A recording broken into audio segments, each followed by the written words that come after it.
Karren Brady, 52, called for the police to do more when it comes to women reporting disturbing complaints. The Apprentice star spoke of previous experience, as she herself has been subjected to vile words online by vicious trolls over the years. Writing in her most recent column for The Sun, Baroness Brady wondered if the solution lay in appointing more women to make these kinds of the decisions. All but the most severe or disturbing complaints are ignored, she sighed. Those that are looked at are often when an escalation to a more tangible threat has occurred. She referenced late Labour MP Jo Cox, who was tragically killed in 2016 by a far-right activist after she suffered repeated online harassment and threats. Words like SLG, BH and whore are reserved exclusively for women and used only to degrade them, Karren explained. I have lost track of the number of times I have been called these on Twitter. But if you report this to Twitter, it responds and says it finds no violation of its rules. Ridiculous. She went on to say, this kind of abuse is disgusting and unacceptable. It must stop. The police need to do more, and so do social media companies.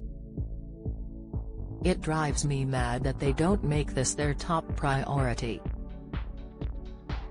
She added, maybe that is why we need more women making the decisions.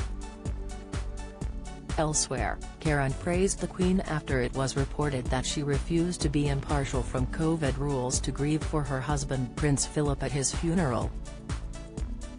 In light of recent events involving government lockdown parties, she branded her decision one from a true leader. Last week, Private Eye reported that Downing Street offered for the Queen to have more mourners at Prince Philip's funeral, offering to temporarily lift some of the rules in place back in April 2021. However, the Queen had refused this as she wanted to set an example for the nation.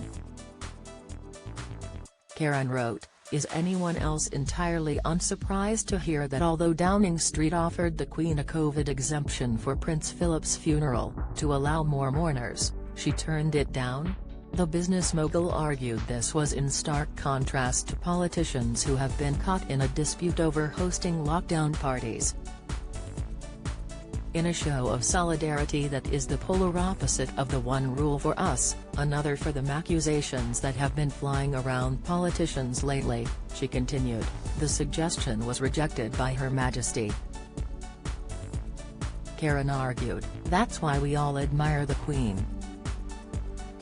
It is amazing that, at a time of enormous personal grief, she was still thinking about the feelings of the rest of the country. Although she was in mourning over the loss of her life partner and soulmate, she would not accept preferential treatment, likely because she knew it would not have been fair on the rest of us. That's what true leadership is all about.